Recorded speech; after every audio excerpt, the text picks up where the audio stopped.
Hello and welcome to Pickleball Therapy, the podcast dedicated to your pickleball improvement. It's a podcast with you in mind. This week's podcast, we're going to be talking about partner play. We play doubles after all, and it's a team effort. And in this episode, we're going to be talking about partner play and give you some suggestions how to frame it, maybe a little bit differently than you're thinking, and also some tips on how you can become a much better partner out there. And then the riff, I want to talk about the recent situation that occurred with Anna Lee Waters during a tournament. We're talking a little bit about the Anna Lee Waters part of it, but more importantly, we're going to talk about what we as pickleball players can learn from that event, right, from that occurrence. She's a young player, but a very talented player. And so let's talk a little bit about what happened, how folks have reacted to it, and what we can take away from it. Before we jump into the podcast, wanted to let you know that we have our camps are currently open for registration. It is an amazing experience. I've been to many of them, all of them actually, because CJ and I are always at our camps. We don't outsource our camps to anybody other than CJ and myself. We're always on the ground teaching. We know it's an amazing experience. Our interactions with the students are always overwhelmingly positive. What you learn is amazing. Highly recommend you check it out. We have some spots open in the Dallas camps in November, right after Nationals. It's Dallas easy in and out. That's why one of the reasons we picked Dallas for a camp location. We know that there are players all over the country who want to work with us. And Dallas is just such an easy in and out place to come into. Spend a couple of days with CJ and I on the court and grow your game. So check it out at betterpickleball.com/camps. I'll put the link in the show notes. You definitely want to take advantage of that opportunity because there are only so many camps that we offer in the year. And again, we don't outsource our camps. Our camps are all in-house camps that CJ and I are physically present at and teaching you ourselves. All right, let's jump into it. Let's talk about partner play and, what's a good partner? What are we talking about here? So let's frame it out first a little bit. When we're playing pickleball, we're playing doubles pickleball, so we're playing with a partner. And that means that it's a two-way street. We as a partner, our behavior on the court, both as to ourselves and to our partner, is going to impact our partner's play and vice versa, right? We're going to feed off of our partner, both positively and negatively. And the thing about it is that we're playing a team. It's really a team sport. Right? It's a small team, 2 players, but it's still a team sport. And that team dynamic, that partner dynamic is so important to your ability to succeed as a doubles team. And so, when you think about your experiences as a pickleball player, think back to experiences that you've had where you've played with someone who made you feel amazing, right? You felt great on the court. You're just having a better time. Everything's better. My guess is you probably played better because you felt relaxed and fine and everything's good. And it's just an amazing experience. And then go to the other end of the spectrum, right? And I'm not trying to make you feel bad, but there are times when you're out there and a partner doesn't make you feel good, right? Whether it's a comment they make, the eye roll, the shoulder slump, the huff, whatever, the statement. Sometimes they actually make statements. And so, how did that make you feel? But then I also want you to think about it, not just in terms of your partners and maybe how they engaged in conduct, but think of yourself for a second, right? Let's be self-reflective for a second. Were there times when you perhaps behaved in a way that you didn't mean anything by it, right? You really didn't want to hurt your partner or harm your being more pragmatic about it, harm your team's chances for success. But perhaps you did something that was less than optimal, right? That they could have been done better. I know I have. I mean, I'm be the first one to admit that I've engaged in conduct on the court that I'm not proud of, right? That I wish I could have done differently, and that I have worked hard to do differently. To be honest with you, this is not something that it's been a journey for me, just like it is a journey for you if you're into this kind of thing, and if you're listening to the podcast, I know you are. But, it's a process, right? And it's a journey. And the idea is to always do a little bit better. And so in this, what I want to do is I want to give you some tips and I want to give credit where credit is due. I was referred this article by a good friend, David, here in town, who we play a lot of pickleball with. And he's, a great ambassador for the sport, a lover of pickleball. And anyway, so he shared this with a group of us. and it's an article by Kyle. I don't want to pronounce the last name because I'll butcher it, but he goes by the handle That Pickleball Guy. Good content creator out there, putting out some really good material. And this blog, I got to tell you, is just a really good piece of information regarding partner play. And so I wanted to go through, I've modified them a slight bit, but there's some tips he had in there that I'm going to share with you. And then I'm going to share with you my partner CJ's special tip that she always shares during our camps, the camps I mentioned earlier, about partner play and how you can be a better partner. So let's go through the first one here. Is tip number one is frown to fists, right? And so the idea here is, when your partner makes a mistake, because your partner will make mistakes, 100% guaranteed your partner will make mistakes, the same way 100% guaranteed that you will make mistakes.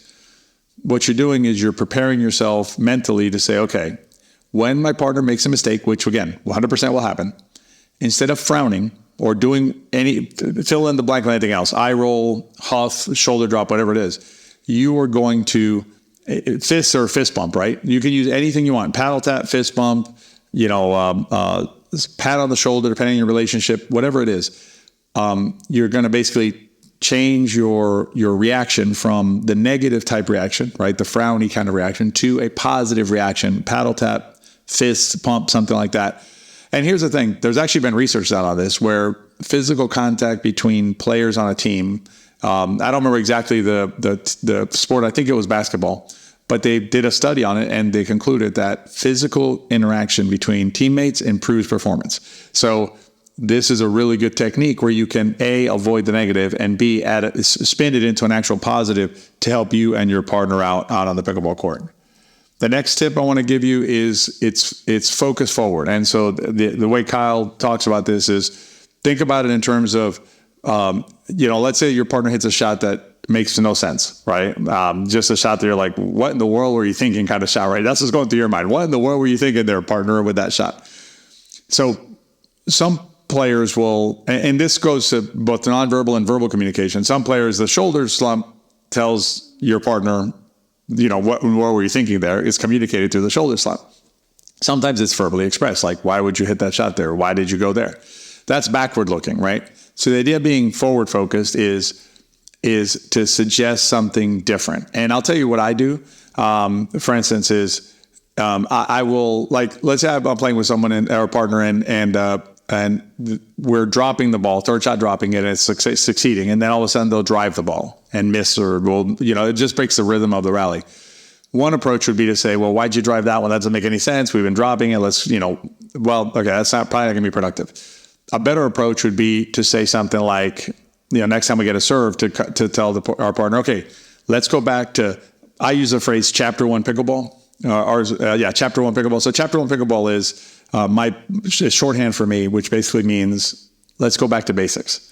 Third shot drop, move in as we can in an orderly fashion, get up to the MVZ, work the point, and see if we can come out ahead, right? It's not that we're going to win it, but we're going to work it that way. So that's what I'll tell partners who know me. I'll say, hey, let's just do chapter 1 pickleball right now.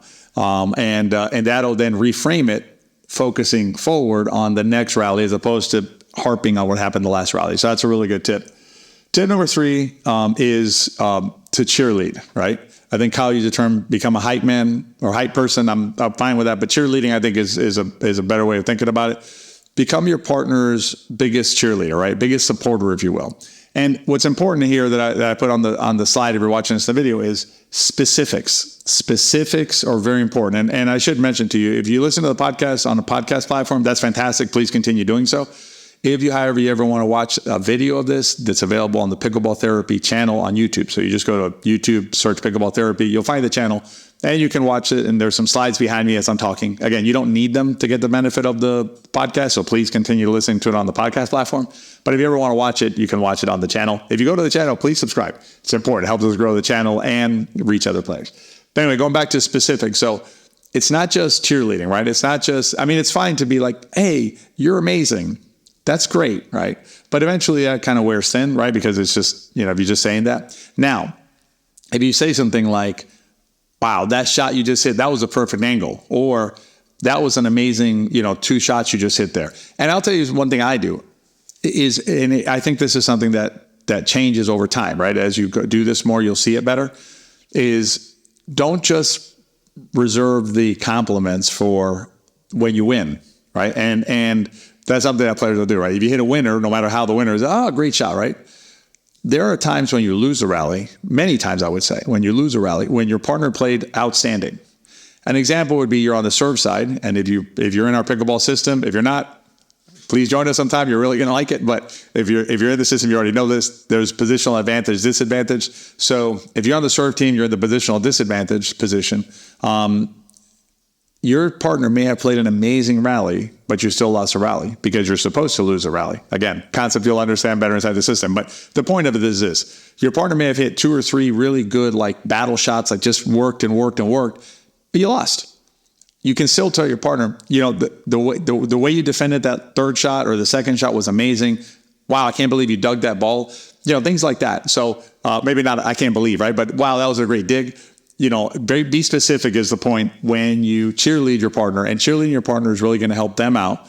And think about how you feel when you're cheerleader, right? So that's a really good tip as well. Now I'm going to give you CJ's magical tip, which is a really, really good tip because this is so easy to do. And easy, but powerful, I should say. It's not easy. It's easy, but very powerful. At the end of every rally, get used to turning towards the middle of the court. And, literally meaning turn towards the center line. So if you're on the left side, you'll turn towards your right. If you're on the right side, you'll turn towards your left. Because here's what happens.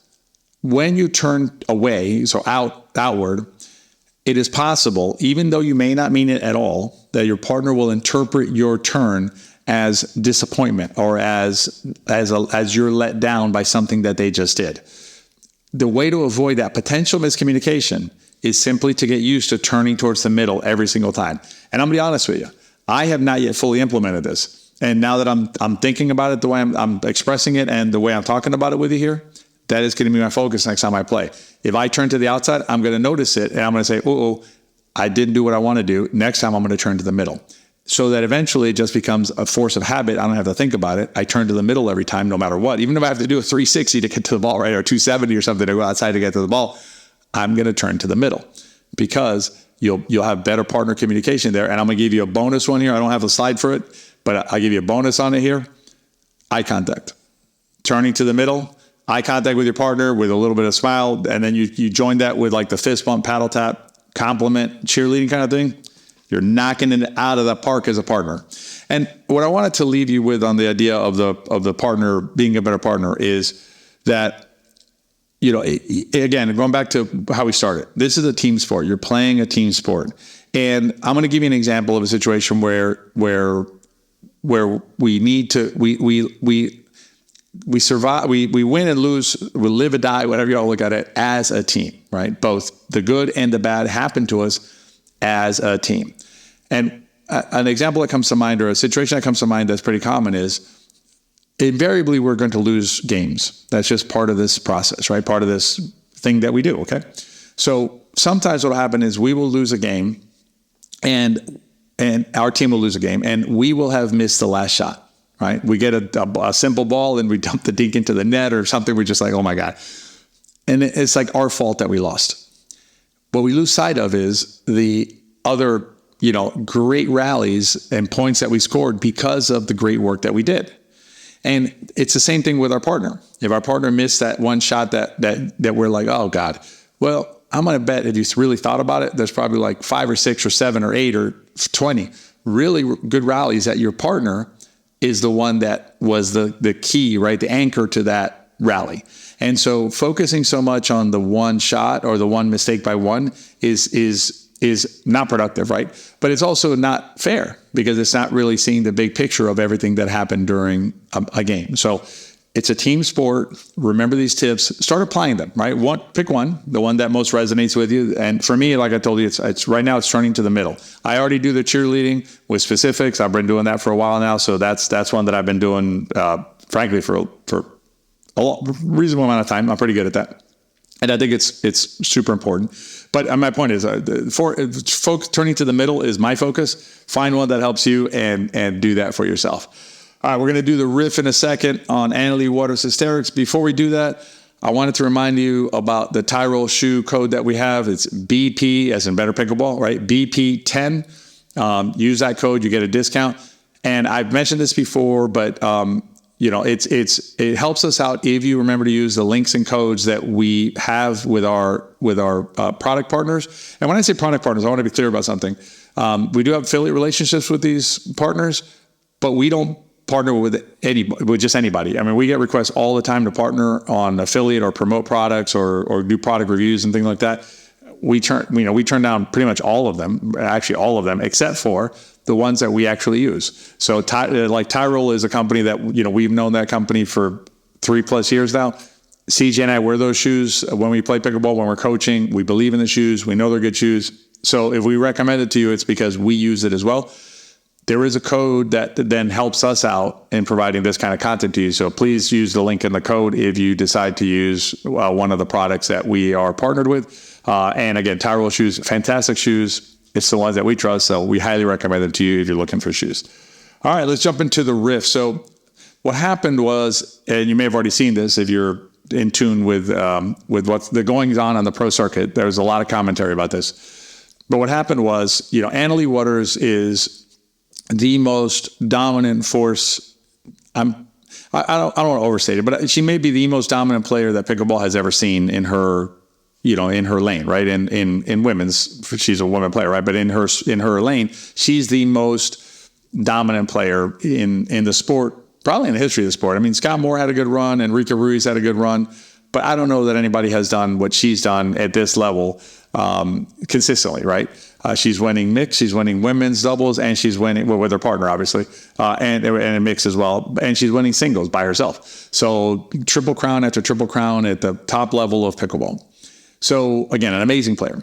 Now, she is only 16 years old. And interesting side note here, Jill, my wife, actually played against Annalie when I think Annalie was like 11 or something, in doubles with their partners. But even at that age, she was just breaking out into the scene. And I remember her backhand put away. And I remember telling Jill and her partner, don't hit it to that little girl's backhand because she could kill the ball. So anyway, but Annalie is young, right? And so what happened during this recent this recent tournament is Annalie, for the first time in forever, lost a singles match. She lost to a very good player, Tyra Black. And at the end of the match, Annalie had kind of like a mini meltdown. And I think I didn't watch the match, but I from what I've seen at the end and I saw the highlights and I've read, apparently there was some cheering going on for Annalie's opponent. And I guess it got in Annalie's head, plus the pressure of, like, you can't lose, right? You've won everything, so how are you going to lose? And at the end of the match, when she lost, she did some antics that were just a little weird. She's 16, but they were still a little weird. But the hysterics that I'm referencing Annalie weren't her hysterics. I don't think she was hysterical. I think it was just a little weird moment for her as a young player under a lot of pressure. The hysterics were actually the commentary, the amount of commentary and the type of commentary that was out there about 16 years old. There was questions posed about, should we treat her as a pro or as a 16-year-old? I mean, it's just kind of nonsense to me. It's a young woman who's coming into her own as an adult, under a tremendous amount of pressure. I don't know any teenagers who, I don't know if she makes millions, but she's very successful financially with that kind of pressure and that kind of success in that age. It's tough. But what I wanted to point out was this. There's a learning lesson in here for us, because I'm 50 and change, 53 or 54. I play with mostly players around my age, some younger, some older, but so we're all grown people, right? And we melt down. Like, we are adults. We have, I kind of have to chuckle about it because, we're otherwise, able humans getting about our business, but we got on a pickleball court and holy crap, do we melt down, right? We hit the little plastic ball into the net and our brains just melt down. And I think the takeaway, right, is let's maintain some perspective, right? Even the best players in the world have losses, and when they have the losses, they feel pressure, right? They feel out of place. They feel odd. So it's not that it's unnatural for us to feel that way when we're playing. It's that we're not 16. So let's balance it out with our better understanding of our better perspective of our lives, of the world around us, of the game that we're enjoying and playing, of the other players on the court, of honoring the game, honoring our opponents. And keep that in mind when you're out there and you have that loss that you're just like, how did I lose that game? Because you know what? It's going to happen to you 100% sure that it's happened to you. Maybe not tomorrow, maybe not next week, but it'll come.